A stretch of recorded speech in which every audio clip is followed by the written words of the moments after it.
How can I help my company take the first step towards shifting left? Shifting left is an organizational effort.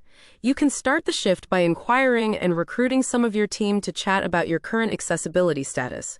Chances are you already have employees with disabilities, whether visible or otherwise. These folks already know your organization, and they can share their lived experiences and identify some areas where you could start making some improvements. Second, you should set specific goals and objectives. A lot of organizations have an overall goal to be more accessible, which is fantastic, but it's important to take the next step of figuring out concrete actions or specific outcomes that you can work toward. If you can identify some of these actions, you can track and measure your progress. This specificity helps light your path thereafter as you continue progressing. There is a tremendous ripple effect for every small step you take towards shifting left. Focus on progress over perfection, and keep in mind that each small step you take will have a larger positive influence on the process as a whole than you might see at the moment. Accessible Web. Web accessibility made simple.